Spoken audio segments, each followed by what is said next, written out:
ba ay ganito kasarap na luto ng beef caldereta, beef adobo, beef spicy adobo, o kaya naman authentic na masarap na balbakwa na may kasamang malambot na beef na pata, malambot na karne ng baka, at malambot na balat ng baka. Dito, sa lugar ng MLQ Lower Bikutan ay may naispatan tayo ditong hindi pinipilahan, hindi dinudumo, pero pag natikman mo ay paniguradong babalikan mo. Dahil sa quality ng lasa at sarap ng mga luto nila ay paunti-unti na silang nakikilala. At kagandahan pa nga niyan guys, purong baka to kaya safe sa mga kapatid nating Muslim. Kaya naman kung taga Lower Bikutan ka o malapit ka dito ay dapat mo tong matikman.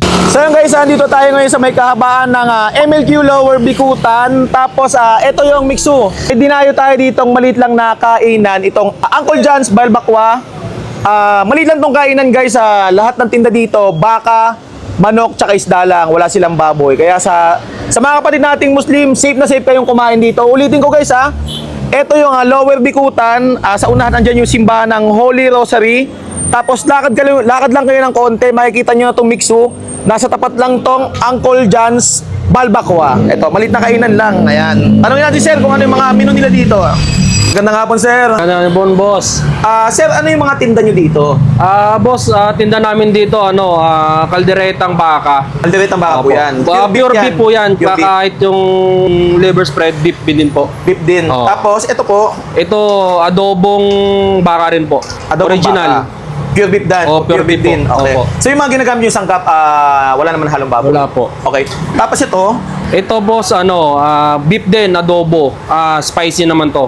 Ito spicy adobo. Mabibenta sa amin lahat to, lagi na spicy adobo, tapos original. original na adobo. Opo. Tapos, Beef caldereta. Okay.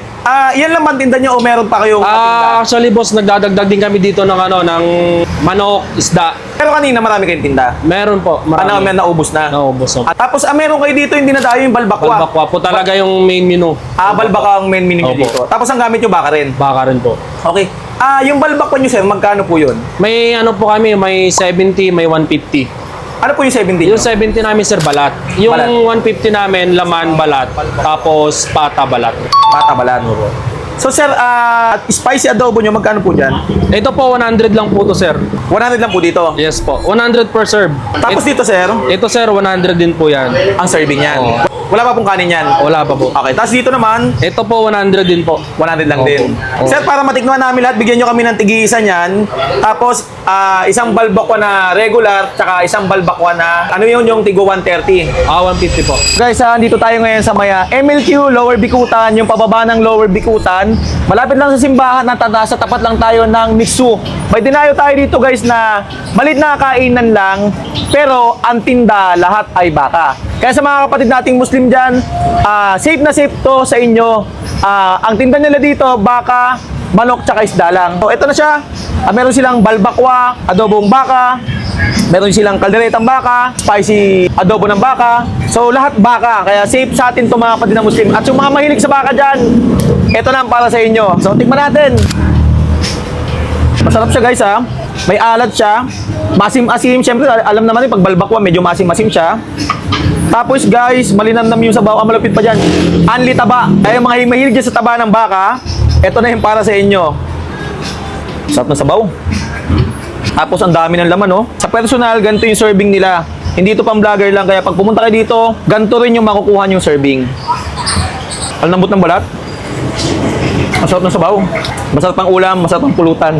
Dito naman tayo sa may adobo nila. Tapos kalderetang baka. Parehas to baka, so tikman natin. Ang tagal ko na naghahanap ng legit na kalderetang baka. Bago ko to bilhin kumain muna ako dito. Kaya alam kong masarap kaya naman na vlog natin. So ito, tikman natin yung kaldereta nila.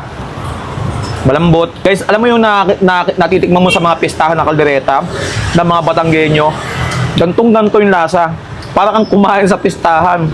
Tapos 100 pesos lang siya. Ang dami na. Pwede nga 2 person Dito naman tayo sa beef adobo nila. Palaban din ang lasa nito Sa mga mahilig sa adobo yan, eto, subukan nyo tong baka. Adobong baka. Wonder ako kaya bakit to dinadayo. Marami tong ulam. Medyo hapon na kasi kami pumunta, kaya halos paubos na. Dito naman tayo sa spicy adobo. Mas masarap siya na may sili yung adobo. Adobong baka. Guys, ang sasarap ng luto nila dito. Lutong bahay talaga. Na para kang kumain sa mga pistahan. Guys, sa mga gustong dumayo at matikman itong maliit na kainan ni Sir na puro baka, dayuhin nyo lang to dito sa pababa lang ng Lower Bikutan. Nasa may tapat lang to ng Zoo. Office sila guys dito ng 8 a.m.